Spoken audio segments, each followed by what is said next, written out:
देखते हैं और इसको नॉर्मल कपलिंग भी बोलते थे और रसल साउंडर कपलिंग भी बोलते थे। और जे के बीच में जब कपलिंग होती थी उसको जे कपलिंग बोलते थे। एल और एस का मतलब होता है ऑर्बिटल क्वांटम नंबर और स्पिन क्वांटम नंबर, दोनों के बीच में जो कपलिंग होती है वो एलएस कपलिंग होती है। एलएस कपलिंग में मैंने आपको ये भी बताया था कि एल की एल के साथ भी हो सकती है, एस की एस के साथ भी हो सकती है और एल और एस दोनों की हो सकती है। एल और एस में जो कपलिंग होती थी वो एल की एल के साथ और एस की एस के साथ जो कपलिंग होती है उससे स्ट्रांग होती है। जे कपलिंग में मैंने आपको बताया था कि जे की कपलिंग केवल जे के साथ ही होती है, तो वो टॉपिक मैं आपको बता चुका हूँ। अब नेक्स्ट टॉपिक स्टार्ट करते हैं। सबसे पहले हम बात करेंगे, पहले हेडिंग बनाता हूँ समझाता हूँ उसका मतलब क्या है। नेक्स्ट है आपका वर्ण नियम। वर्ण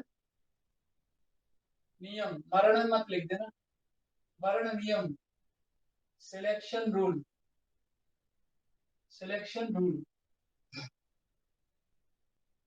वर्ण नियम, सिलेक्शन रूल, सिलेक्शन रूल। देखो मैंने आपको बताया था सिलेक्शन रूल और वर्ण के नियम क्या होता है। वर्ण का नियम और जो सिलेक्शन रूल जिसको बोलते हैं, नाम से पता चल रहा है सिलेक्शन रूल। इलेक्ट्रॉनों का ट्रांजिशन जब हायर ऑर्बिट से लोअर ऑर्बिट में होता है, इलेक्ट्रॉन का ट्रांजिशन जब हायर ऑर्बिट से लोअर ऑर्बिट में होता है, तो अभी एक नोट बना के लिखवाऊंगा, आप लिख लेना उसको बाद में, पहले इसको सुन लेते हैं। इलेक्ट्रॉन का ट्रांजिशन जब हायर ऑर्बिट से लोअर ऑर्बिट में होता है, तो आपको मालूम है हायर से लोअर में हो या लोअर से हायर में हो, तो उसके करस्पॉन्डिंग कई सारी स्पेक्ट्रल लाइन देखने को मिलती है। उन स्पेक्ट्रल लाइन में से कौन कौन सी स्पेक्ट्रल लाइन आपको सिलेक्ट करनी है, उसके लिए सिलेक्शन रूल बनाया गया है। एक बार फिर सुनाता हूँ। उच्च कक्षा से निम्न कक्षा में या निम्न कक्षा से उच्च कक्षा में इलेक्ट्रॉनों का जब संक्रमण होता है, तो उसके संगत कई सारी स्पेक्ट्रमी रेखाएं आपको देखने को मिलेंगी। उन स्पेक्ट्रमी रेखाओं में से कौन कौन सी स्पेक्ट्रमी रेखाएं आपको सिलेक्ट करनी है, कौन कौन सी स्पेक्ट्रमी रेखाएं आपको लेनी है, वो सिलेक्शन रूल यानी वर्ण के नियम पर आधारित होंगी। जो वर्ण के नियम का पालन करेंगी, जो सिलेक्शन रूल को फॉलो करेंगी, वही स्पेक्ट्रल लाइन आपको लेनी है, कंसीडर करनी है। ठीक है। हायर ऑर्बिट से लोअर ऑर्बिट में इलेक्ट्रॉन आया, इलेक्ट्रॉन लोअर से हायर में गया, तो आपको मालूम है एनर्जी का एब्जॉर्प्शन और इमिशन होता है, ऊर्जा का उत्सर्जन और अवशोषण होता है। लेकिन उसके संगत जो आपको स्पेक्ट्रल लाइन मिलती है, उसके करस्पॉन्डिंग जो स्पेक्ट्रल लाइन मिलती है, उनमें से कौन सी स्पेक्ट्रल लाइन को आपको सिलेक्ट करना है, उसके लिए सिलेक्शन रूल बनाया गया है। पहले तो एक नोट बना के लिख लेना, आपको अगर पता हो कि नहीं पता है, मुझे नहीं पता, लेकिन उसको याद कर लेना। एक नोट में आपको यहाँ बना के लिखवा देता हूँ, ये याद रखना क्योंकि ये ना तो बुक वगैरह में कहीं। एल का मान, वैल्यू ऑफ एल, है ना, इंग्लिश में तो लिख सकते हैं value of L, value of L. और यहाँ है उपकोष का संकेत, उपकोष का संकेत, symbol, symbol of subshell, subshell, symbol of subshell. L का मान 0, symbol S, 1 S P, S P 0 1 2 3 4, बस बहुत है, डैश डैश डैश, आगे क्या करेंगे, कोई जरूरत भी नहीं पड़ेगी। और यहाँ है आपका S P D F G, बस जरूरत नहीं है आगे, S P D F G, सी सबसेल होती है। ठीक है, dash dash dash G H वगैरह आती है, तो ये याद रखेंगे। जैसे मान लो मैं आपसे कहूं कि एस और पी के बीच में ट्रांजिशन हो रहा है, तो आप कहना, आप क्या कहोगे, एस और पी के बीच में, जैसे मैंने कहा ट्रांजिशन हो रहा है, ठीक है, एस सबसेल से इलेक्ट्रॉन पी सबसेल में जा रहा है या पी सबसेल से एस सबसेल में आ रहा है, तो एस और पी के बीच में ट्रांजिशन हो रहा है, तो वैल्यू आप कहोगे या तो 1 या फिर -1। मैंने कहा नहीं नहीं, एस और डी के बीच में हो रहा है, तो आप कहोगे वैल्यू या तो 2 या तो -2। मैंने कहा इन दोनों के बीच में हो रहा है, तो वैल्यू 1 या -1। समझ में आ रहा है, ये तो सिंपल है। मैंने कहा एस के बीच में और एफ के बीच में ट्रांजिशन हो रहा है, तो आप कहोगे वैल्यू या तो 3 या -3। ये आप याद रखेंगे, नोट बना के आप लिख लेना, ठीक है, नोट्स वगैरह में नहीं हो। तो चलो मैं स्टार्ट करता हूँ, इनको मैं मिटा देता हूँ, आराम से सुनना, कोई दिक्कत नहीं आएगी आपकी।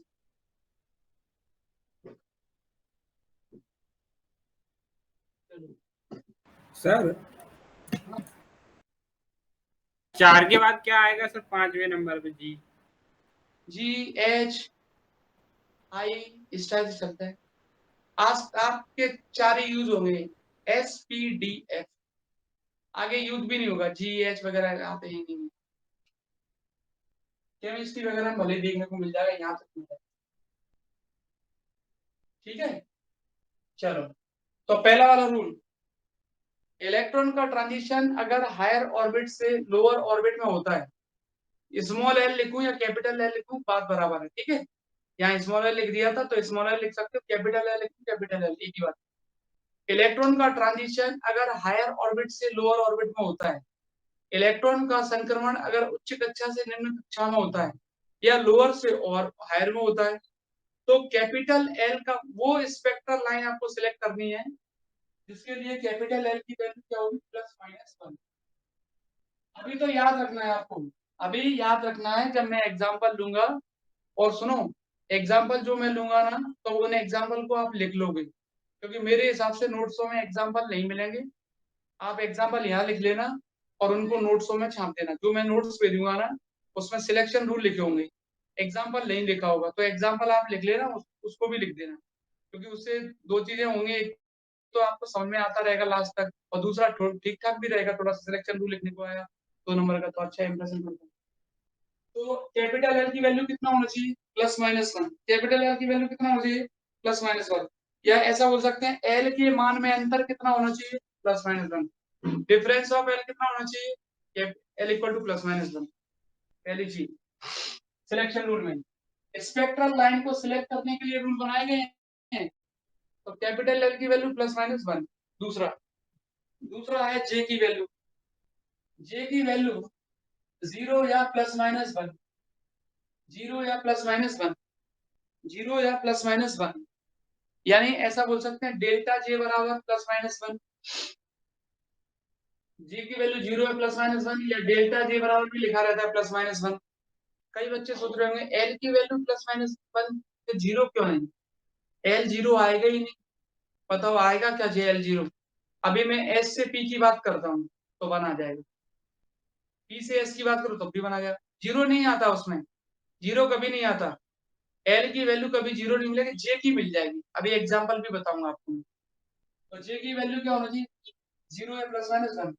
बच्चों एम एल की वैल्यू 0 या +-1, और फोर्थ नंबर है एम जे की वैल्यू 0 या +-1, 0 या +-1, एम जे की वैल्यू ये है +-1। डेल्टा एम जे भी लिखा रह सकता है, डेल्टा एम एल भी लिखा रह सकता है, जो लिखा हो वो लिख देना, कोई दिक्कत नहीं है। तो इलेक्ट्रॉन का ट्रांजिशन हायर ऑर्बिट से लोअर ऑर्बिट में होता है या लोअर ऑर्बिट से हायर ऑर्बिट में होता है, तो उसके करस्पॉन्डिंग जो स्पेक्ट्रल लाइन मिलती है, उस स्पेक्ट्रल लाइन में से कौन सी स्पेक्ट्रल लाइन सिलेक्ट करनी है वो डिपेंड करेगा उसकी वैल्यू के ऊपर।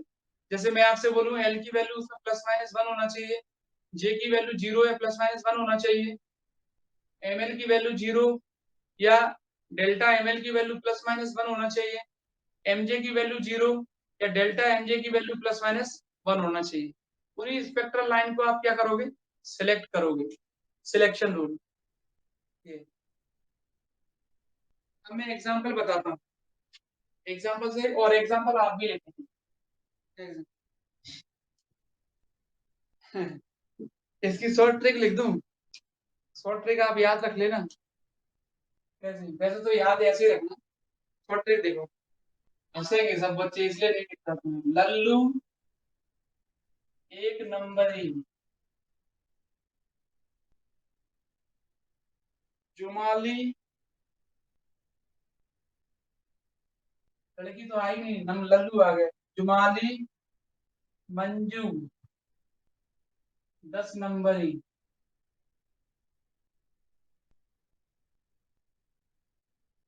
Lallu delta L plus minus 1, Lallu एक नंबर है तो लल्लू ये आ गया डेल्टा एल प्लस माइनस 1। जुमाली जैसे कि आ गया ये जी, जो माली, माली से कौन आ गया, M L, M L. Manju, Manju से कौन सा आ गया आपका, एम जी। कितना होना चाहिए, 10 नंबर ही, मतलब 0 भी और 1 भी। तो 0 plus minus 1, 0 plus minus 1, 0 plus minus 1, याद कर लो।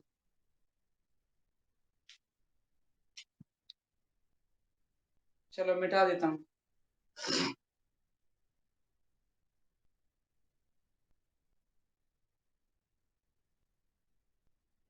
मंजू 10 नंबर ही है, बताओ, लड़की को 10 नंबर ही बना दिया, लल्लू को 1 नंबर ही। इससे साबित होता है कि गर्ल्स ज्यादा चालाक होती है एज कंपेयर टू बॉयज। चलो मिटाता हूँ। हाँ सर, बिल्कुल सही बोल रहे हैं आप सर।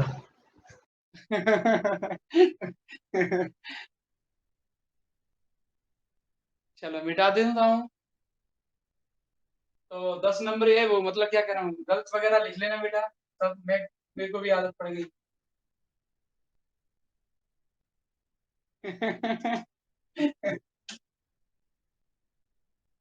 अब ऐसे उल्लू बोल रहे हैं, बताओ। अबे उल्लू नहीं है, लल्लू है। जितने भी जितने भी बॉयज हैं सब लल्लू। ठीक है, चलो स्टार्ट करते हैं, बताते जाना एक एक से।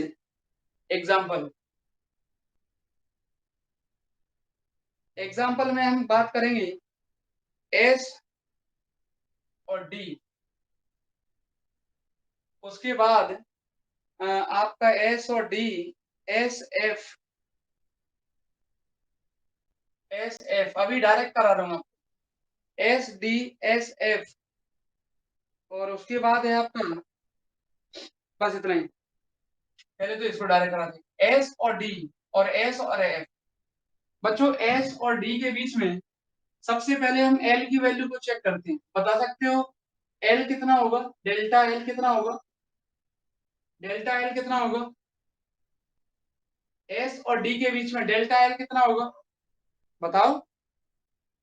एस के लिए 0, पी के लिए 1, प्लस डी माइनस के 2 लिए 2, कितना हो जाएगा, प्लस माइनस 2, सही है।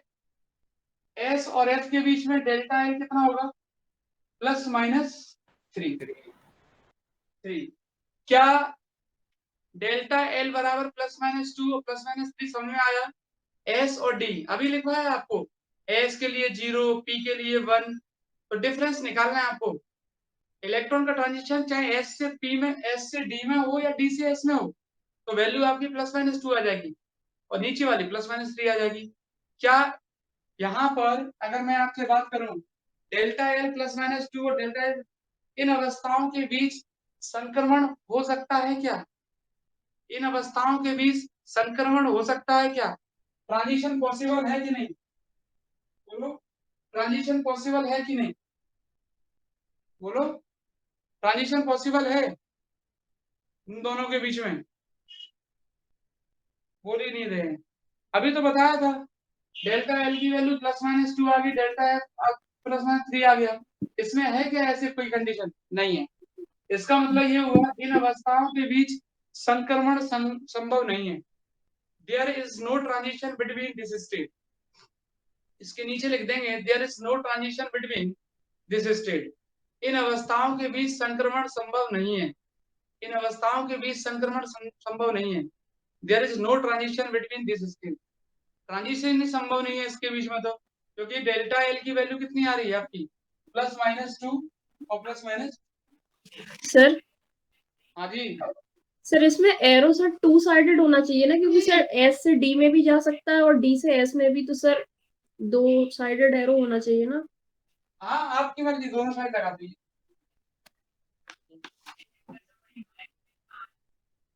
कोई दिक्कत तो नहीं सब किसी को।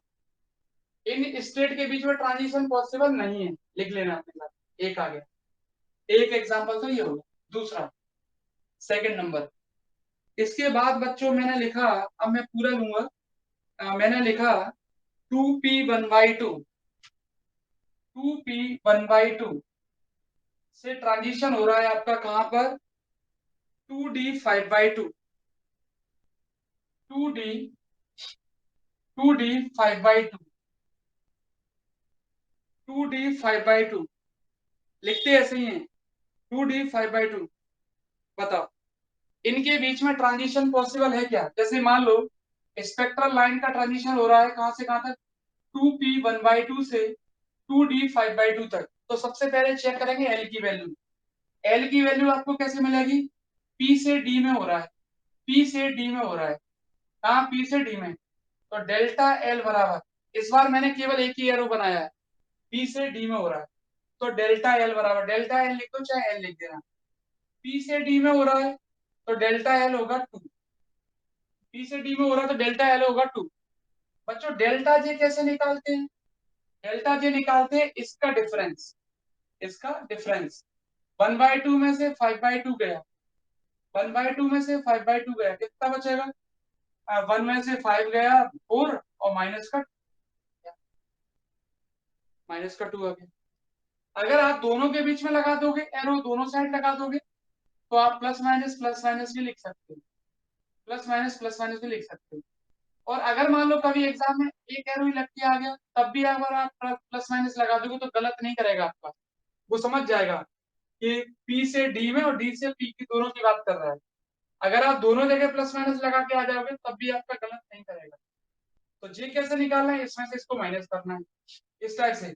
मान लो आपने यहाँ भी प्लस माइनस लगाया और यहाँ भी प्लस माइनस लगाया, तब भी आपका गलत नहीं करेगा, क्योंकि वो समझ जाएगा कि इलेक्ट्रॉन का ट्रांजिशन पी से डी में या डी से पी की बात कर रहा है।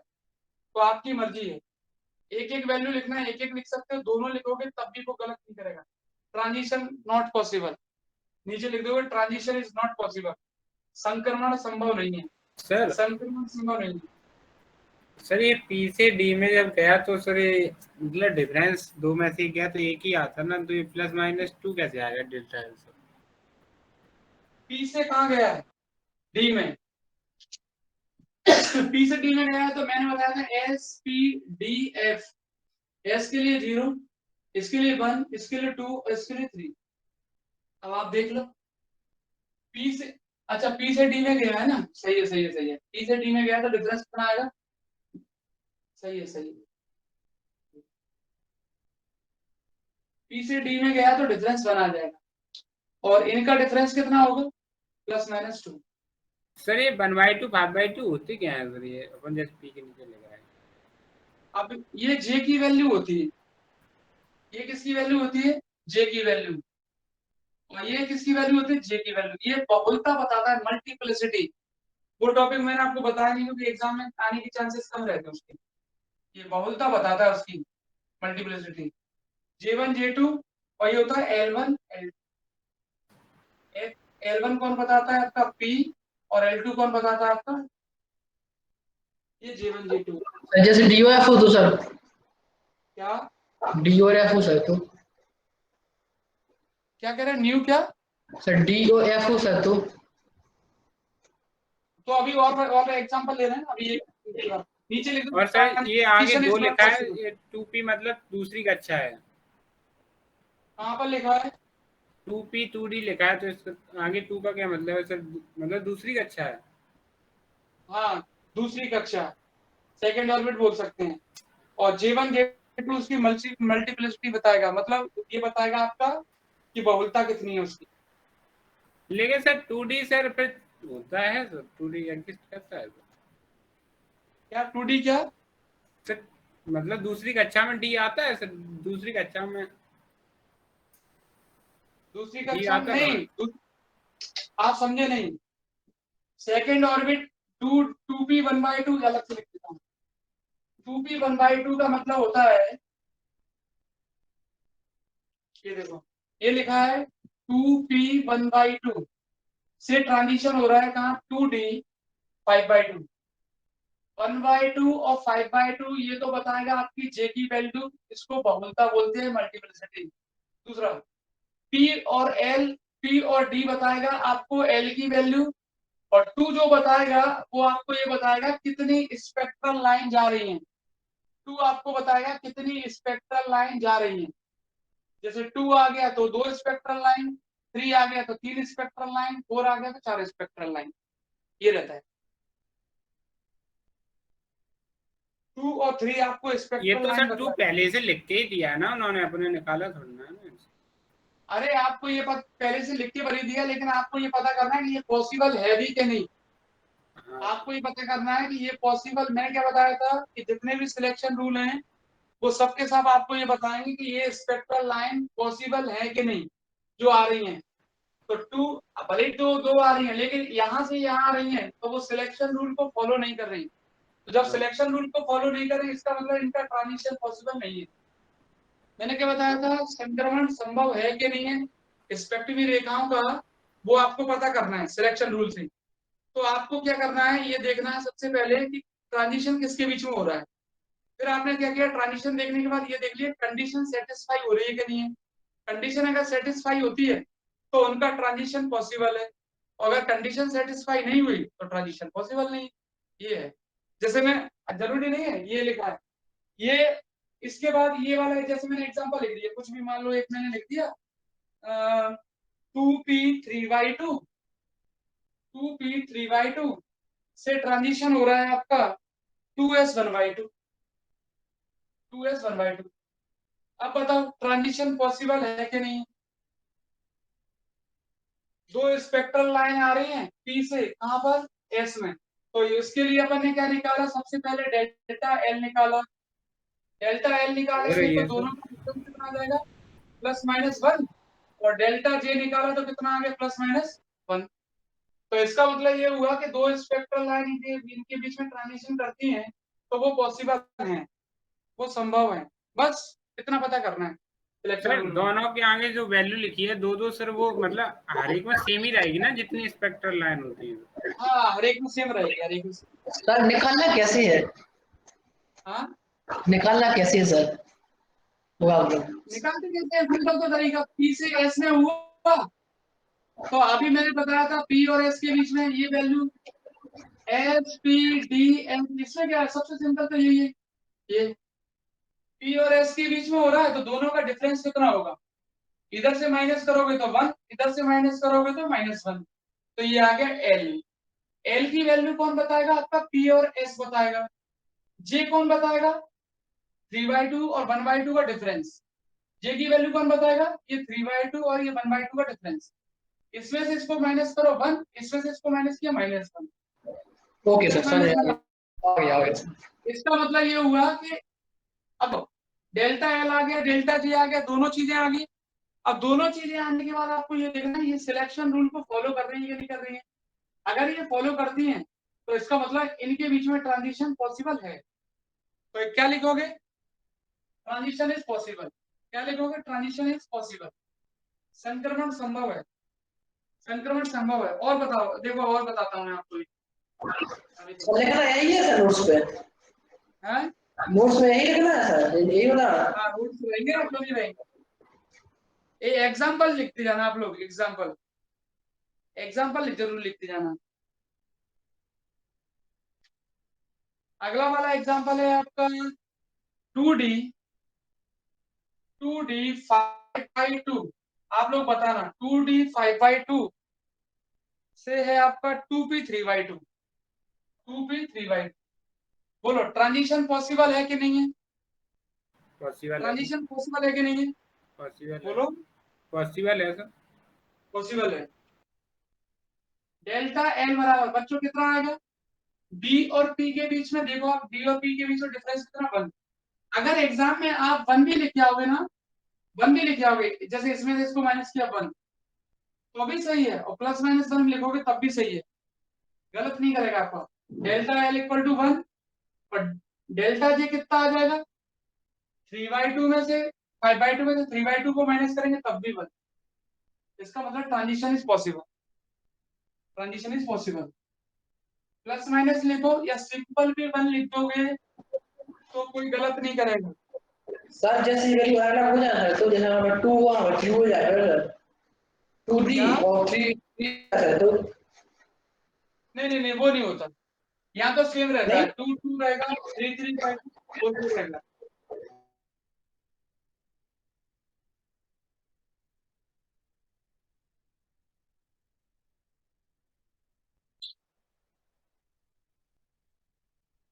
एक एग्जांपल और देते हैं। इसके बाद है आपका, मान लो 2p3y2 नहीं 2d 3y2 से है आपका 2p3y2 2p3y2। बोलो ट्रांजिशन इज पॉसिबल और नॉट?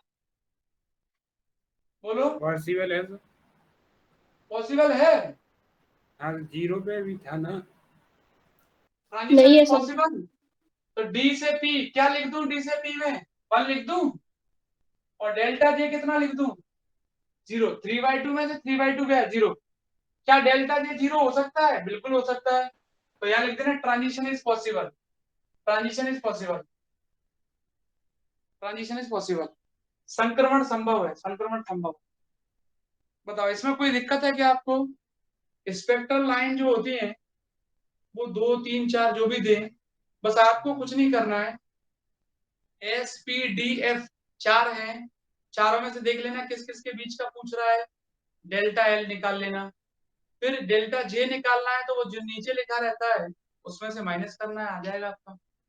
ये सर होते हैं ये दो सिलेक्शन तो रूल। यूज ही नहीं हुए सर, ML और MG। क्या एमएल और MG का तो कुछ यूज ही नहीं हुआ सर उनका तो। आएगा? अभी आएगा। एमएल और एमजी का भी आएगा नेक्स्ट वाले। अभी तो ये है। ठीक है चलो, ये आगे। लेकिन याद सभी रखना है, ऐसा नहीं कि एमएल। अब आता है नेक्स्ट आपका इंटेंसिटी रूल। काम इन्हीं से हो जाता है वैसे, ज्यादातर यही पूछते हैं। इंटेंसिटी रूल, तीव्रता नियम। इंटेंसिटी रूल, तीव्रता नियम। इंटेंसिटी रूल, तीव्रता नियम। तीव्रता नियम देखो, इंटेंसिटी रूल। इंटेंसिटी रूल में पहला ये होता है, जैसे आपको कई सारी स्पेक्ट्रल लाइन देखने को मिलती हैं, आपको पता करना है कि कौन सी स्पेक्ट्रल लाइन हाई इंटेंसिटी की है और कौन सी स्पेक्ट्रल लाइन लो इंटेंसिटी की है, उच्च तीव्रता और निम्न तीव्रता की। तो जिसमें जैसे मैंने अभी एल की वैल्यू निकाली और जे की वैल्यू निकाली, अगर मान लो किसी भी ट्रांजिशन के बीच में, जैसे मैंने अभी ट्रांजिशन नहीं किया था पी से एस, एस से पी, जो भी किया था, एल और जे दोनों की वैल्यू डिफरेंट आती है, अपोजिट आती है, कुछ भी बोल दो, डिफरेंट आती है, अपोजिट आती है, उस स्पेक्ट्रल लाइन की इंटेंसिटी लो होती है। एक चीज, मान लो आपको ट्रांजिशन दिया है पी और एस के बीच में, एस और डी के बीच में, आपने निकाला उसमें एल कितना है और जे कितना है। मान लो एल और जे की वैल्यू डिफरेंट डिफरेंट आ गई, अपोजिट आ गई, विपरीत आ गई, कुछ भी बोल दो, सेम नहीं आई, तो इसका मतलब वो लो इंटेंसिटी की हो गई। एक चीज। दूसरा, मान लो एल और जे की वैल्यू सेम आ गई, एल और जे की वैल्यू क्या आ गई? सेम आ गई, तो वो हाई इंटेंसिटी की हो गई। किसकी हो गई? हाई इंटेंसिटी की। दो हो गए। तीसरा, मान लो आपके पास दो स्पेक्ट्रल लाइन है, कितनी? दो।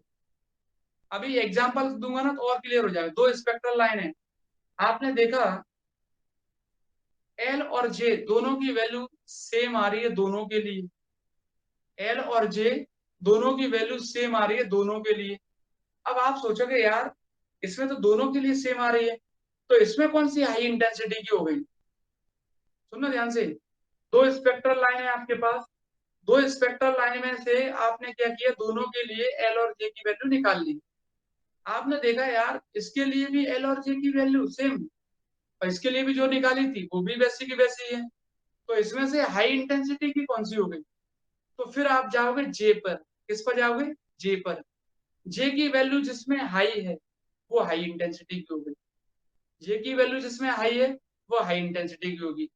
आधा अधूरा समझ में आएगा, आधा अधूरा एग्जांपल से आएगा, अभी समझाऊंगा। पहले सुन लो। जिसमें एल और जे की वैल्यू डिफरेंट आती है, अपोजिट आती है, विपरीत आती है, अलग अलग आती है, वो हो गई लो इंटेंसिटी की कम तीव्रता की स्पेक्ट्रमी रेखाएं, लो इंटेंसिटी की स्पेक्ट्रल लाइन। दूसरा, जिसमें एल और जे की वैल्यू सेम आती है वो हो गई हाई इंटेंसिटी की। मान लो ऐसी, तीसरा नंबर, मान लो ऐसी दो स्पेक्ट्रल लाइन है जिसमें एल और जे की वैल्यू सेम आ रही है, तो उन दोनों में से हाई हाई इंटेंसिटी की यानी उच्च तीव्रता की कौन सी होगी? जिसमें जे की वैल्यू ज्यादा है, जिसमें जे की वैल्यू ज्यादा है। बाकी का एग्जांपल से बताता हूँ। इंटेंसिटी रूल का जो यूज हम करते हैं वो स्पेक्ट्रल लाइन की इंटेंसिटी का पता करने के लिए करते हैं कि जैसे मान लो हायर ऑर्बिट से लोअर ऑर्बिट में कई सारी मान लो स्पेक्ट्रल लाइन आपको देखने को मिल रही हैं, या ट्रांजिशन हो रहा है तो आपको बहुत सारी स्पेक्ट्रल लाइन देखने को मिलती हैं। तो उन स्पेक्ट्रल लाइन में से कौन सी हाई इंटेंसिटी की कौन सी लो की है, ये आप इंटेंसिटी रूल की हेल्प से बता सकते हो। उच्च कक्षा से निम्न कक्षा में जब इलेक्ट्रॉनों का संक्रमण होता है तो विभिन्न प्रकार की स्पेक्ट्रमी रेखाएं प्राप्त होती हैं। उन स्पेक्ट्रमी रेखाओं में से कौन सी स्पेक्ट्रमी रेखा उच्च तीव्रता की है, कौन सी स्पेक्ट्रमी रेखा निम्न तीव्रता की है, वो आप ये तीव्रता के नियम पढ़ लो, उससे आप बता सकते हो। ठीक है। अगर एल और जे के मान अलग अलग हैं तो इसका मतलब कम तीव्रता की हो गई, और अगर एल और जे के मान समान हैं तो अधिक तीव्रता की आ गई। और ऐसी दो स्पेक्ट्रम रेखा है जिसके लिए एल और जे के मान समान हैं, तो जे का मान ढूंढना, जे का मान किसमें ज्यादा है, फिर वो हाई इंटेंसिटी की हो जाएगी। एक बार आपसे आप ही से पूछता हूँ, चलो एक एक से करते हैं। तो सबसे देखते हैं, मान लो इलेक्ट्रॉनों का ट्रांजिशन आपका हो रहा है कहाँ से कहाँ तक। एक एग्जांपल देता हूँ आपको। 2D 2D एग्जांपल आप लिखते जाना है। इलेक्ट्रॉन का ट्रांजिशन हो रहा है कहाँ से कहाँ, 2p1/2, ये तो आप लिखते जाना। 2p1/2 से 2p1/2 से 2s1/2, 2s1/2। एक तो ये दे दी, दूसरी वाली हो रही है, दूसरी वाली एंड 2p3/2 से 2s1/2, 2s1/2, 2s1/2। ये तो बताओ बच्चों, इनमें से कौन सी स्पेक्ट्रल लाइन हाई इंटेंसिटी की होगी? इनमें से कौन सी स्पेक्ट्रल लाइन हाई इंटेंसिटी की होगी? मतलब सेकंड वाली ट्रांजिशन। सर, बताओ कैसे? सर उसमें प्लस माइनस वन आ रहा दोनों। हाँ, सबसे पहले अपन देखते हैं इसमें एल और जे दोनों की वैल्यू निकालेंगे। एल और जे की वैल्यू निकालो। देखो एल की वैल्यू कितनी आएगी, सिंपल लिख देते हैं,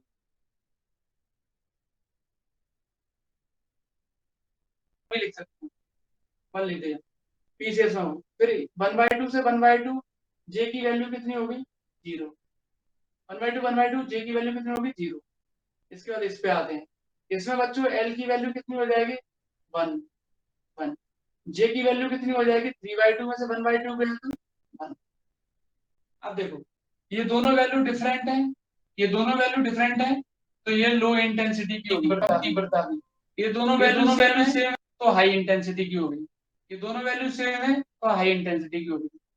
तो नीचे लिख सकते हो the intensity of the intensity of this the intensity of this, ये लिखा हुआ है, is greater than intensity of this. The intensity of this, ये लिखा हुआ है, is greater than intensity of this. इस स्पेक्ट्रमी रेखा की तीव्रता, ये वाला लिख देना, 2p3/2 से 2s1/2 की तीव्रता 2p1/2 से 2s1/2 से ज्यादा होगी। लिख तो लोगे ना अपनी मर्जी से, नहीं लिख पाओ तो बता देना। सर हाँ जी। सर जैसे अपन इसको ऐसा ले लेते 2s1/2 से 2p3/2, तो इस केस में तो सर -1 आता है जी, तो सर फिर कौन सी होती है? इसको पहले ले लेते, इसको ज्यादा ले लेते, ऐसा? हाँ सर। 1/2 है सर, ये 2s पहले ले लिया अपन। हम्म ऐसा मान लो कि सर जे की वैल्यू -1 आ रही है, तो सर क्या होता सर इसमें, अगर जे की वैल्यू -1 आती है तो सर कौन सा होगा? देखो देखो देखो, 2s 1/2 से 2p 1/2, ठीक है। तो फिर मैं ऐसे निकालूंगा, देखना करो ध्यान से। एस से पी, एस से पी, एल बराबर -1। फिर मैं ऐसे लिख दूंगा, एस से पी, एल बराबर -1, क्योंकि एस के लिए क्या होता है 0, इसके लिए क्या होता है 1, -1। और फिर यहाँ क्या लिखा है 3/2, इधर लिखा है 3/2, 3/2, इसमें से इसको माइनस, जे बराबर -1। तब भी हाई इंटेंसिटी की हो जाती, तब भी हाई इंटेंसिटी की हो जाती।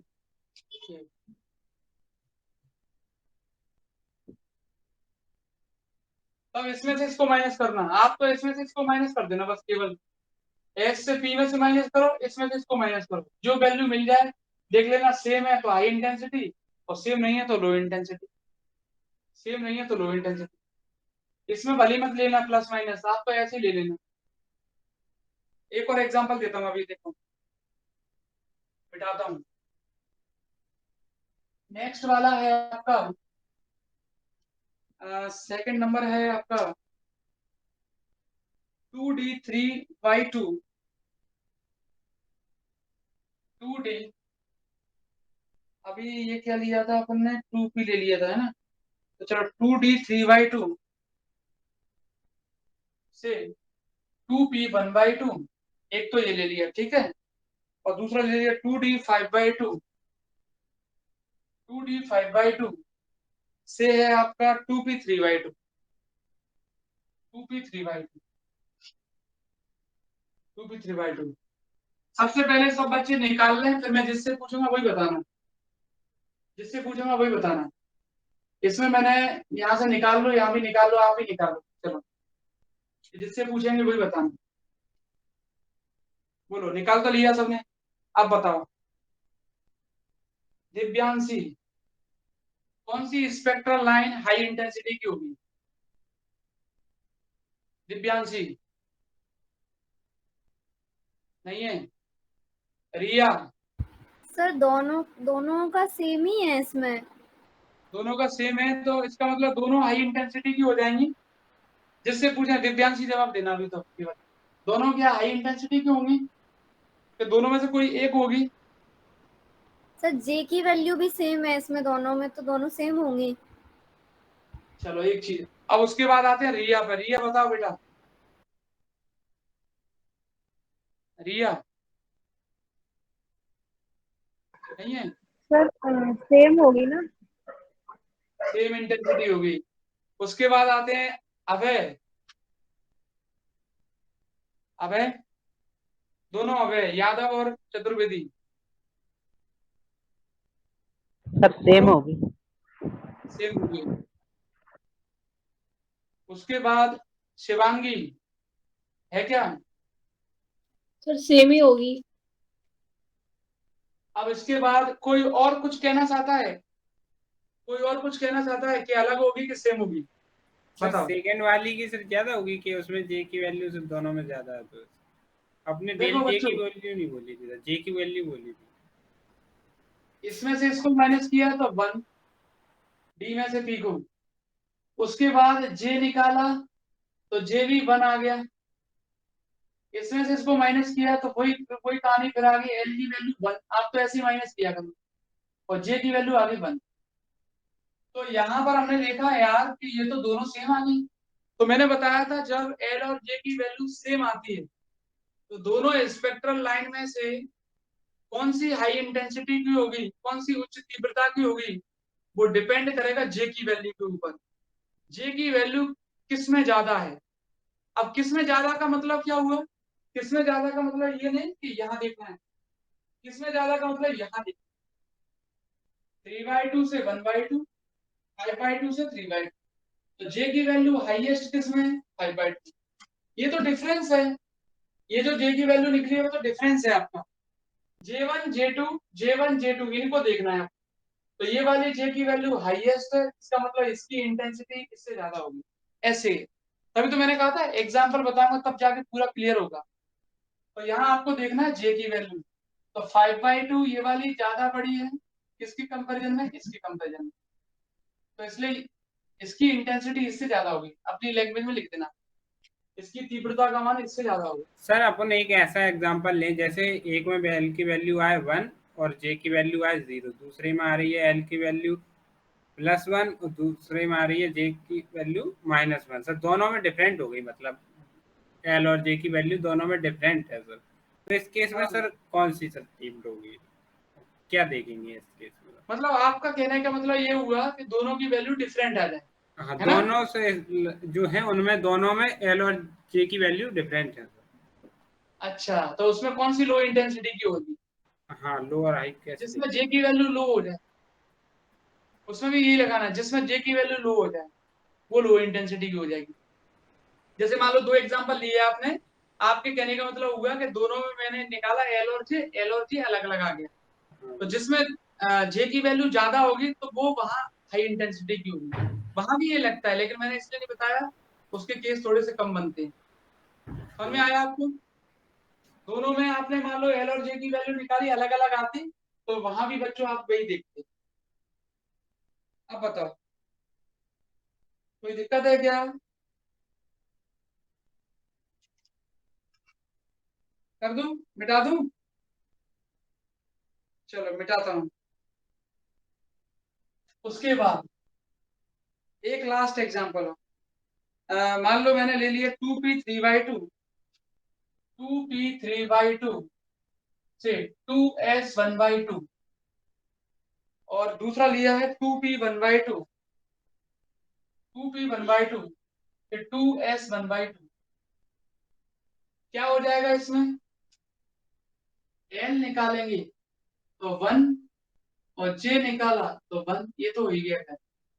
और यहाँ l निकाला तो 1 और j निकाला तो ये हाई इंटेंसिटी की हो जाती। और मान लो ऐसा कभी आ जाता कि यहाँ भी अलग अलग आ जाता, जैसे मान लो यहाँ आ जाता कितना, यहाँ आ जाता आपका 1 और यहाँ आ जाता 0।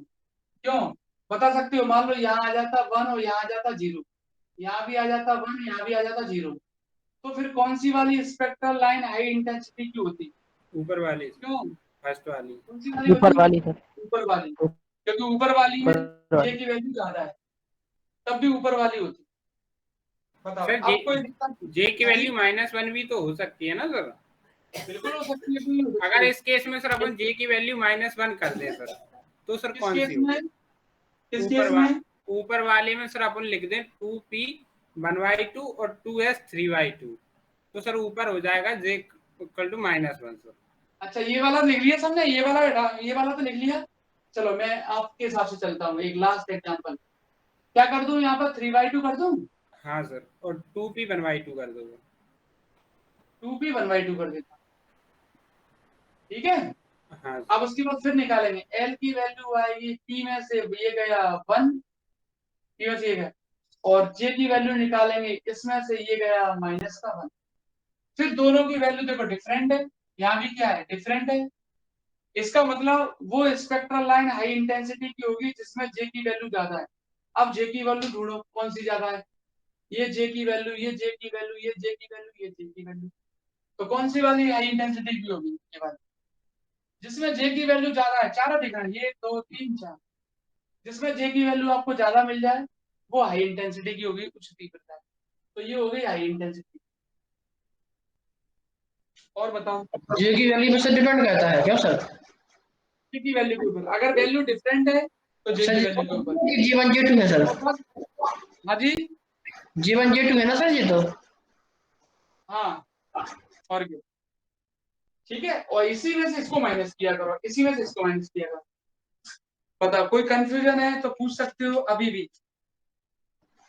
मैं नहीं नया सर, टॉपिक हैप्पी ठीक है, नवरात्रि नया सर। टॉपिक। चलो मिटाता हूँ उसको। तो ये एग्जांपल आप लिख लेना, ये सिलेक्शन रूल थे। अब देखो, अब नेक्स्ट हेडिंग बनाते हैं। अगला हेडिंग है Zeeman effect. Zeeman effect, Zeeman effect, Zeeman प्रभाव।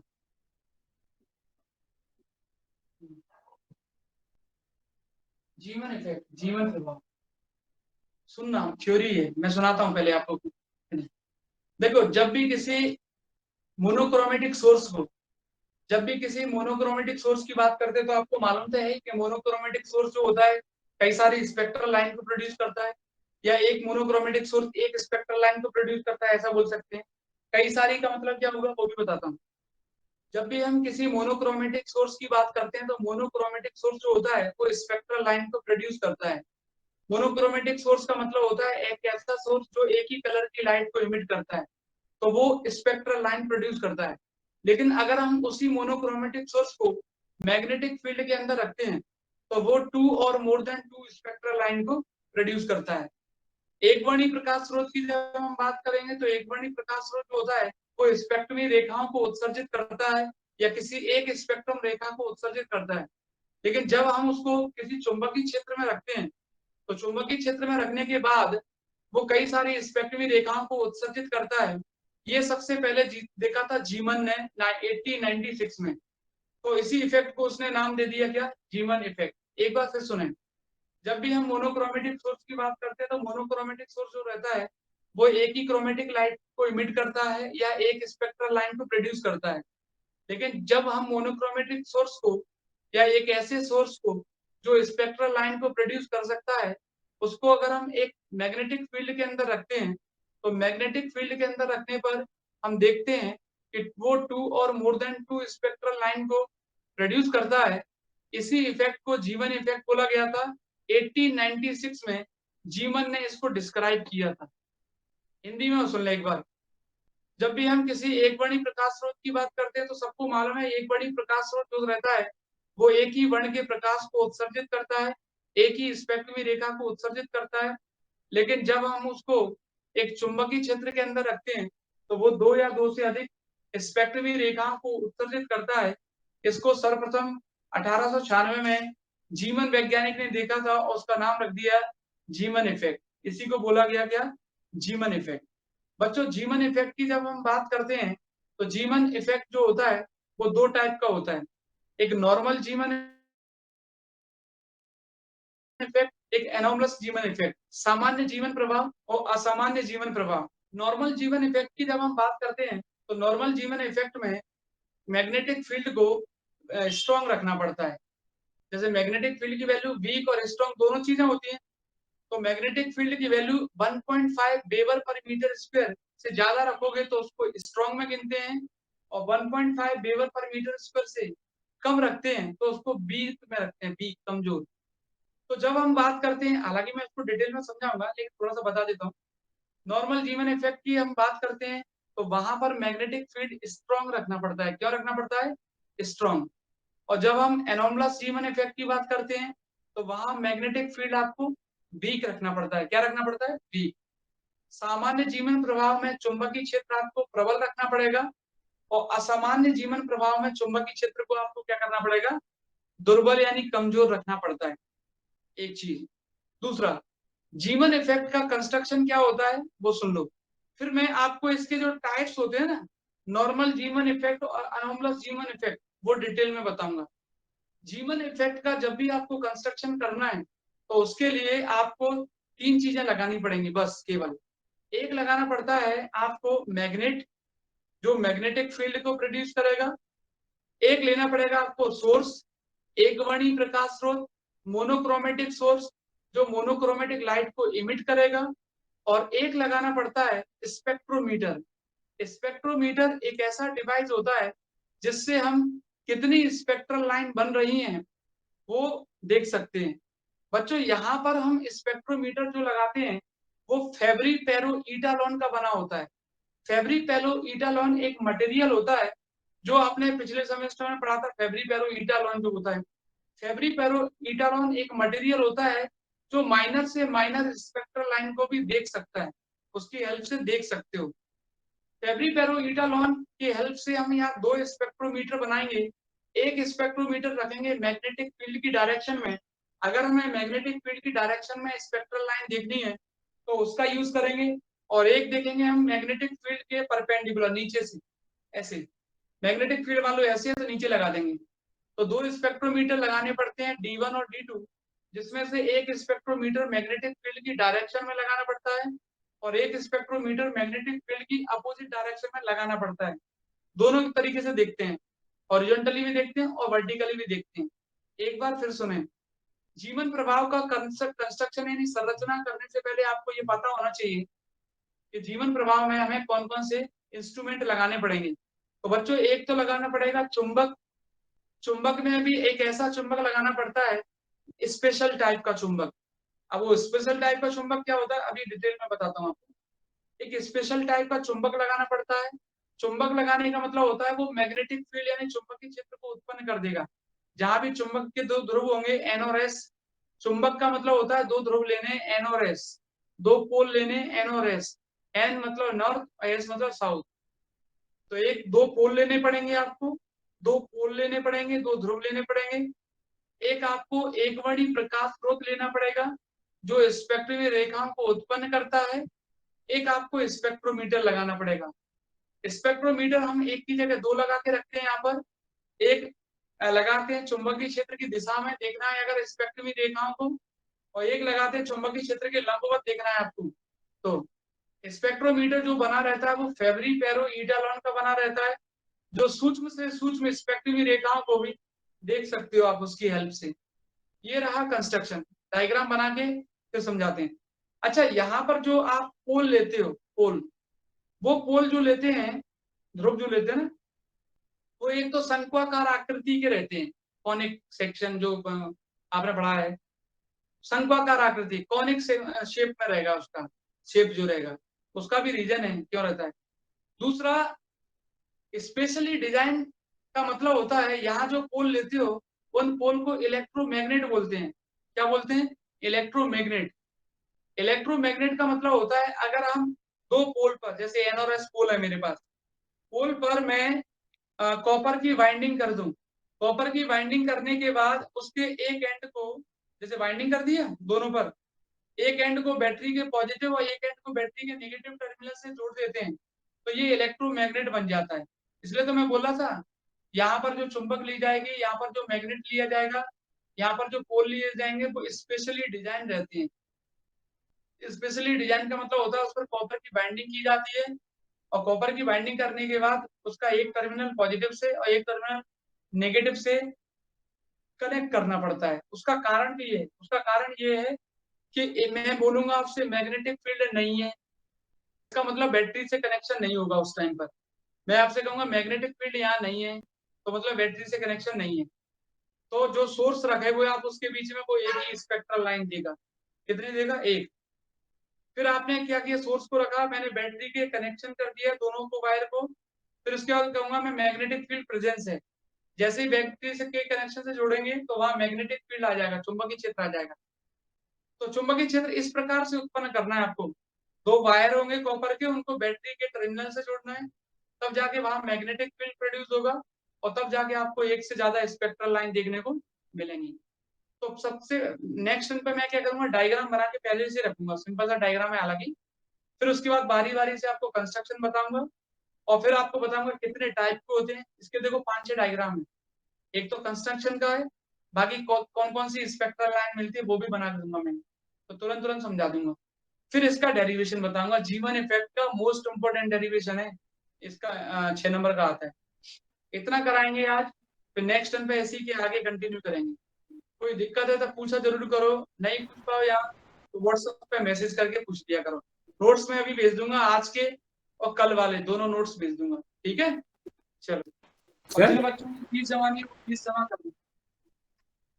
बोलो सर ये कह रहे थे जैसे अपन वर्ड यूज नहीं कर रहे स्पेक्ट्रल लिखा है, स्पेक्ट्रल का मीन क्या होता है सर? जैसे अपन के कहा स्पेक्ट्रल लिखा है, स्पेक्ट्रल रेखाओं का, स्पेक्ट्रमी रेखाओं का मतलब होता है, स्पेक्ट्रम का मतलब एक तरीके से होता है, जैसे मैंने आपको सही एग्जांपल दूं तो आपने वो पढ़ा है प्रिज्म। प्रिज्म में आप क्या करते हो, प्रकाश किरण को यानी लाइट को प्रिज्म पर डालते हो और डालने के बाद आपको 7 कलर मिलते हैं, जो 7 कलर मिलते हैं वो स्पेक्ट्रम होता है, स्पेक्ट्रम। तो कहने का मतलब ये हुआ किसी भी स्पेक्ट्रल लाइन को डिफरेंट डिफरेंट कलर्स में डिवाइड करना, या फिर भले ही वही कलर हो तो उसके लो ब्राइट, मतलब ऐसा होता है ना कि एक ही कलर के थोड़ा हल्का मिलता है, थोड़ा डार्क मिलता है, ऐसा बोल सकते हैं। वो मतलब होता है कॉम्पटेंट प्रभाव में भी तो रहता था सर, 2 अपन को रेखाएं मिलती थी सर, हाँ, तो अपन उसमें भी उनको रहता भी है। स्पेक्ट्रल बोलते थे सर। स्पेक्ट्रल अपन कब बोलते हैं सर, मतलब ये समझ नहीं आया। तो स्पेक्ट्रम का मतलब होता है जैसे मान लो स्क्रीन पर आपको 2 से ज्यादा कलर मिले कम से कम, चाहे भले ही वो डिफरेंट हो और स्पेक्ट्रल चाहे नहीं वो सर, स्पेक्ट्रल रेखाएं, स्पेक्ट्रल रेखाएं कब बोलते हैं अपन, कोई 2 रेखाएं उनको स्पेक्ट्रल रेखाएं कब बोलेंगे सर? स्पेक्ट्रल रेखाएं का मतलब क्या हुआ? स्पेक्ट्रल रेखाओं का मतलब वही हुआ स्पेक्ट्रम, मतलब जैसे मान लो आपको यहाँ कई सारी रेखाएं मिल रही हैं, जैसे लाइनर में नहीं था, जैसे लाइनर में मान लो एक रेखा मिल गई, फिर उसके आसपास और भी रेखाएं मिल रही हैं, तो वो स्पेक्ट्रम रेखाएं हो गई। भले ही वो एक ही कलर की हो लेकिन थोड़ा थोड़ा डिफरेंस हो, या फिर डिफरेंट डिफरेंट कलर की हो, वो होती है स्पेक्ट्रल रेखाएं। हाँ ये रहता है ना? स्पेक्ट्रल रेखाओं का मतलब होता है एक ही कलर की रेखाएं या फिर अलग अलग कलर की रेखाएं, वो होती है स्पेक्ट्रल रेखा।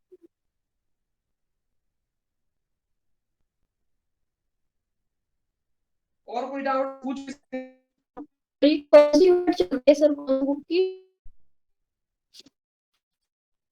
काम क्या